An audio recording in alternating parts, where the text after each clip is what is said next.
Hi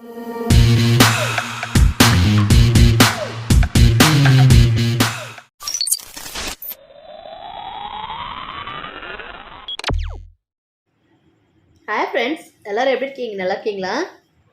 friends, நீங்கள் இன்னும் நம்ம சேனலை சப்ஸ்கிரைப் பண்ணலன்னா சப்ஸ்கிரைப் பண்ணுங்கள் ஃப்ரெண்ட்ஸ். அப்படியே பக்கத்தில் இருக்க பெல் ஐக்கானை கிளிக் பண்ணுங்கள். முட்டைக்கோஸில் பக்கோடா எப்படி பண்ணலாம் பார்க்கலாம் ஃப்ரெண்ட்ஸ். ஃபஸ்ட்டு நமக்கு தேவையான அளவு முட்டைக்கோஸ் எடுத்து இந்த மாதிரி சின்ன சின்ன பீஸாக கட் பண்ணி எடுத்துக்கலாங்க. கட் பண்ணிட்டு நல்லா வாஷ் பண்ணி முட்டைக்கோஸை எடுத்து வச்சுருக்கேங்க. இப்போ அது கூடவே 3 ஸ்பூன் மைதா மாவு சேர்த்துக்கலாம்.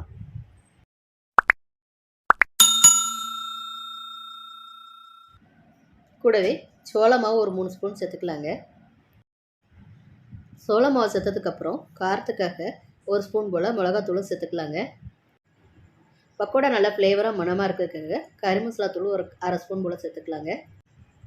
இப்போ இது கூடவே 1/2 ஸ்பூன் இஞ்சி பூண்டு பேஸ்ட்டையும் சேர்த்துக்கோங்க. கொஞ்சமாக ரெட் ஃபுட் கலர் சேர்த்துருக்கேங்க. உங்களுக்கு தேவைன்னு சேர்த்துக்கோங்க, இல்லைன்னா வேண்டாங்க. முட்டைக்கோஸ் பக்கோடாவுக்கு தேவையான அளவு உப்பும் சேர்த்துக்கலாம். இப்போ இது எல்லாத்தையுமே நம்ம நல்லா மிக்ஸ் பண்ணி கொடுத்துக்கலாங்க.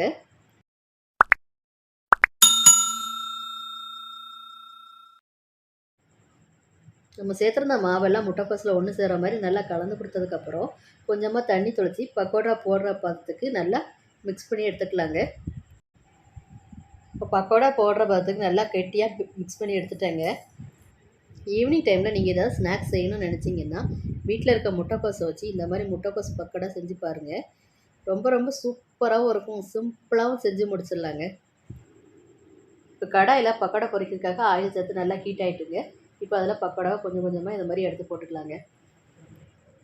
நம்ம மிக்ஸ் பண்ணி வச்சுருக்க முட்டைக்கோஸை இந்த மாதிரி ஸ்பூனை வச்சு கொஞ்சம் கொஞ்சமாக எடுத்து ஆயிலில் சேர்த்து நல்லா பொரிச்சுக்கலாங்க.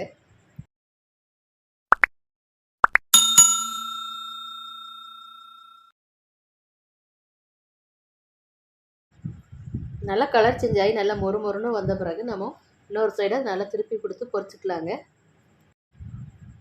இந்த மாதிரி முட்டைக்கோஸை வச்சு நீங்கள் பக்கோடா செஞ்சும் போது ரொம்ப ரொம்ப கிறிஸ்பியாகவும் இருக்கும்.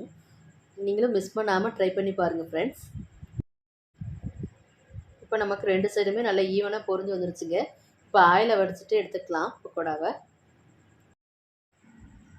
இப்போ நமக்கு முட்டைக்கோஸ் பக்கோடா ரெடி ஆகிடுச்சுங்க. ஒரு ஃப்ளேவருக்காக இப்போ ஹீட்டாக இருக்க ஆயிலில் ஒரு கொத்து கருவேப்பிலையை சேர்த்து நல்லா பொரிய விட்டு முட்டைக்கோஸ் பக்கோடா கூட சேர்த்துக்கலாங்க. நீங்களுமே இந்த முட்டைக்கோஸ் பக்கோடாவை ட்ரை பண்ணி பாருங்கள். ட்ரை பண்ணி பார்த்துட்டு உங்கள் ஃபீட்பேக்கை கமெண்டில் சொல்லுங்கள். ஃப்ரெண்ட்ஸ், லைக் பண்ணுங்கள், கமெண்ட் பண்ணுங்கள், ஷேர் பண்ணுங்கள். மறக்காமல் சப்ஸ்கிரைப் பண்ணுங்கள். பக்கத்தில் இருக்க பெல் ஐக்கானை கிளிக் பண்ணுங்கள். தொடர்ந்து சப்போர்ட் பண்ணுங்கள் ஃப்ரெண்ட்ஸ். தேங்க்யூ.